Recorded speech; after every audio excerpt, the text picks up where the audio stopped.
Djali nga Kosova që ka lidhje me një reptiliane. Po, kjo është historia që na tregon një i ri nga një fshat i Kosovës dhe e kam lexuar me një frym këtë mail, sepse është një mail i gjatë, por unë do të shkurtoj, por më ka bërë përshtypje, sepse ky djaloshi është djalë i ri, 21 vjeç, nuk kishte dëgjuar për një tip Nadir Mura, por nuk kishte thelluar dhe nuk kishte parë asnjë nga emisionet tona.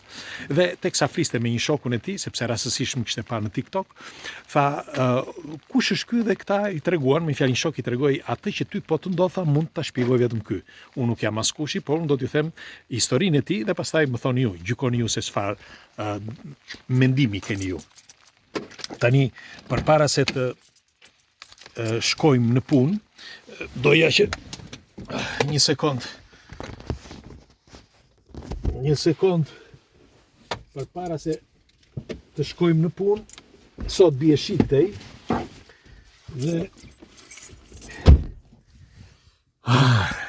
më falni, por përpara se të shkojmë në punë dua të bëj këtë video, se më ka mbetur në kujtes kjo video, thash është një video e gjatë, një histori e gjatë, por unë do t'ja tregoj shkurt dhe pastaj gjykoni ju. Ky djaloshi, siç ju thash, është djalë i ri, 21 vjeç, nga një fshat i Kosovës. Ai kur ishte filloi rininë e tij, e keni parasysh rinia fillon varet nga njeriu, 11, 12, 13 vjeç, ky thotë që filloi 13 vjeç, me fjalë rinia e tij. E keni parasysh. Dhe kishte epshe të mëdha. Mirë po, nuk kishte përfunduar, si mund të themi. Ishte fillimi atëre. Dhe një ditë, ishte pas dite, pas dreke, se që kishte një marrje mendsh, si që tregon ky, dhe në momenti që kishte këtë marrje mendsh, falni, tha po shtrihem në divan. Dhe u shtri në divan, kishte edhe njerëz të tjerë, sepse ishte fundjavë, me sa e kuptova. Dhe aty në divan, siç ishte, e klaposi me njëherë gjumi, me njëherë tha, sikur të më kishte hipnotizuar dikush. Dhe nuk zgjati shumë, tha, dhe unë isha i ndërgjegjshëm, me një fjalë mes gjumit dhe ndërgjegjes, siç tregon. Dhe pas disa minutave më duk sikur dikush më prekte, gjithandej. Por kur filloi që të më prekte në pjesët poshtë, me fjalë intimin, aty tha me njëherë shpërthera. Dhe isha, kur u zgjova, tha, sepse me njëherë u zgjova, më vonë tha, sepse dukej me të vërtetë sikur dikush më prekte me dorë. Dhe në momentin që u zgjova, tha, vura re, tha, që isha komplet ujë. Mirë po më vinte zor, tha, sepse ishin edhe familjarët e mi aty dhe nuk dija si të ngrihesha, si dukej që isha komplet ujë. Dhe gjeta një mënyrë, pastaj tha, u çova dhe ika. Nga momenti tha që shkova në banjo, u lava, u pastrova etj, mendoja, tha, sepse shkova, tha, pastaj tha te krevati im, tha, dhe mendoja, tha, çfarë më ndodhi. Dhe po thuaj, jo vetëm atë ditë, por edhe ditë të tjera, thot, mendoja të njëjtën gjë, sepse unë isha i bindur, siç thot, që diçka më kishte prekur. Pra kishte diçka të mistershme në këtë akt që ndodhi. Dhe dëgjeni me vëmendje, e ndoshta se dikujt mund t'i duket në fantazi, le ta diskutojmë. Dhe sepse ndodhin shpesh, nuk e di sa fantazi janë këto gjëra që ndodhin shpesh. Dhe si përfundim, kur kaluan disa ditë, një mbrëmje më ndodhi e njëjta gjë, por kësaj here dukej tamam reale, sikur dikush të më përkëdhelte dhe të më prekte në trup, këtu në faqe.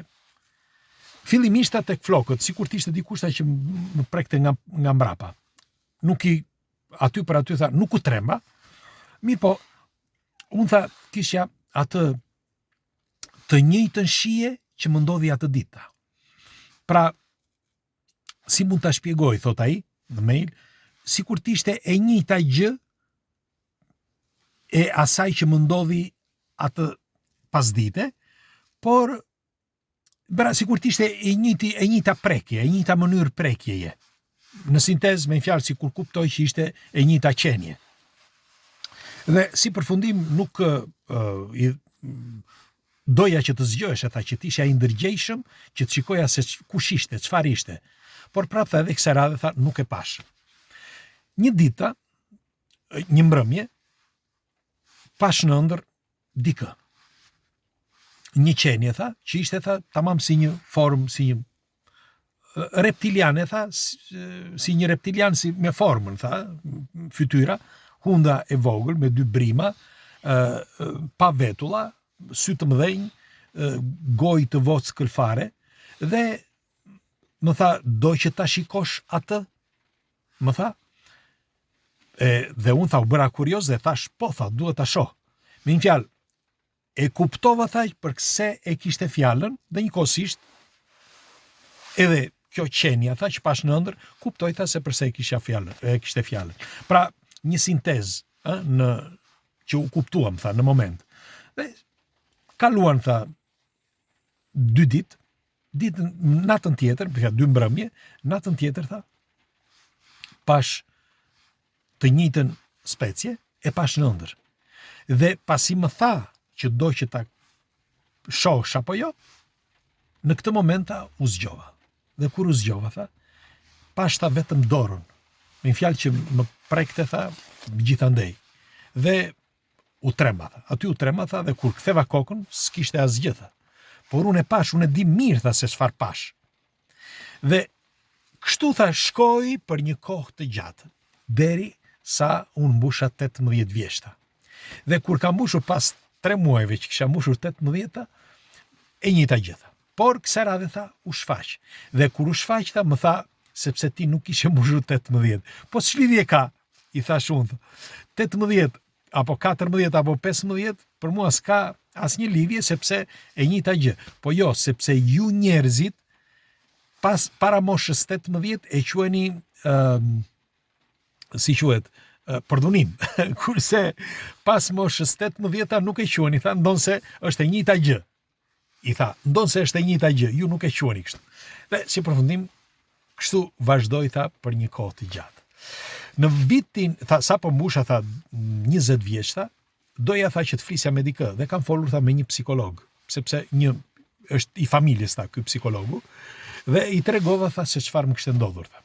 Psikologu, tha, dhe për pak, tha, më mbyllën në psikiatri, sepse u tha prindërve, tha, u tha shokëve mi, si përfundim, tha, u detyrova që t'i thoshe që ishte një si mund të quhet, një vetmurrje e shpika unë, një tip vetmurrje sepse e shpika unë, në sintezë këtë i tha. Dhe si përfundim e lan, sepse, tha, Zoti Nadir, thot, unë, thot, pa dyshim të mbyllin në psikiatri, sepse njerëzit nuk e kuptojnë. Unë di se çfarë shoh, thot. Tani, çfarë sheh ky, në sintezë? Sipas ti, ky sheh një reptiliane, që është me cica, ka poshtë, ka ashtu si që edhe një femër, eksaktësisht si një femër, por është reptiliane, pra lëkurën e ka me luspa, shumë të vjetër, lëkurën, si që thash, buzë të vogla, ka gjuhë të gjatë, shumë të gjatë, kështu që mos e vi ndërmend asgjë, dhe vesh nuk ka fare, po thuaj, janë brima të vogla, sy të mëdhenj, e tjerë dheshtë, komplet pa asnjë qime, nuk diskutohet. Dhe e shikon prej vitesh, vazhdon ende që ta shoh prej vitesh dhe bëjnë marrëdhënie prej vitesh. Të paktën këtë thot. Dhe e bukura është që çfarë i thot? Ne jetojmë këtu, thot, nën tokë, dhe unë, thot, jetoj pikërisht, thot, poshtë tokës së shtëpisë tënde. Poshtë këtu, thot, por, thot, shumë në thellësi, thot, që ju njerëzit, thot, çfarë do lloj teknologjie që keni sot, thot, nuk mund të arrini deri aty. Dhe ky e pyet se si shfaqen. Tha, ka edhe tunele ku mund të dalim, por që mund të dalim me mjete, thot, por ne mund ta bëjmë edhe nëpërmjet dimensioneve. Pra mund të shfaqemi nëpërmjet dimensionit. Nga një dimension në tjetrin, nga një botë në tjetrën, sepse jemi më të përparuar qoftë fizikisht, por qoftë edhe psikologjikisht. Ju nuk mundeni që ta bëni dot, dhe në qoftë se do ta kryeni një lëvizje të tillë, padyshim do të keni probleme të mëdha, i thot kjo. Dhe unë nuk mund, sepse ky shprehu mendimin, donte që të shkonte, që të shikonte vendin, i tha, nuk mund të të çoj aty për shumë arsye. E para një që kam frikë se mos ndodh gjë, se unë nuk dua që të ndodh gjë, por tjetra, sepse duhen tani, dashurohen. Po. Dhe ajo i ka thënë që këta nuk mund të prodhojnë dot, pra nuk mund të prodhojnë dot më fëmijë me trup fizik, mes njëri tjetrit, dhe janë të detyruar disa gra, jo ligjore, sepse nuk e kanë me ligj, pra e ndalon ligji tyre që të bëjnë marrëdhënie me njerëzit, sepse lindin hibrida, dhe hibridët ata i ndalojnë kategorikisht. Nuk është se nuk ka, tha, por i kanë ndaluar, tha, sepse kohët e fundit janë shtuar shumë hibrid. Dhe nuk din ku t'i çojnë, tha, se ndonjëherë tha i marrin dhe i çojnë dhe jashtë orbitës, jashtë planeteve. Tani këtë thot djaloshi, ai thot unë di se çfarë shoh, di me kë komunikoj, dhe ka vite thot që komunikoj me të. Por doja të informoja dhe njëkohësisht të më thuash se çfarë mendimi ke ti. Dhe unë çfarë mendimi thash?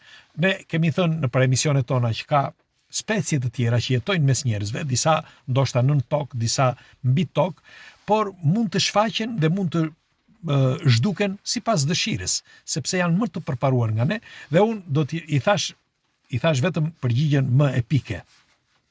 Ti si mendon, thash, në një botë si jona, pra si planeti tokë, thash, mundet që njeriu të menaxhojë dhe të drejtojë, thash, njerëzimin, mere thash, i thash atij, njësoj si një stall me lop. Një lop mund të menaxhojë dhe të komandojë gjithë lopët e tjera? Është e pamundur.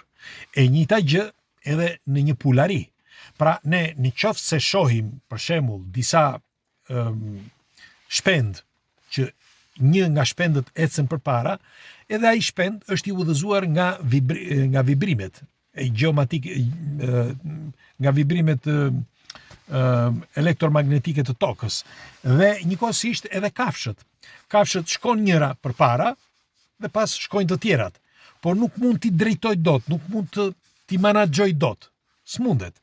Pra e njëjta gjë ndodh edhe me njeriun. Nëse ka disa specie, padyshim menaxhojnë njerëzit, sepse s'ka zgjidhje tjetër. Njeriu është tamam një kafsh, por shumë e zhvilluar se sa kafshët e tjera, shumë. Më pak më shumë e zhvilluar se majmuni. Dhe këtë përgjigje i thash, tani unë do të dëshiroj një komentim tuaj, ju çfarë mendimi keni për këtë histori që ju tregova. Ai vazhdon ende të ketë lidhje me këtë dhe thotë që e ka bërë hibridin e parë.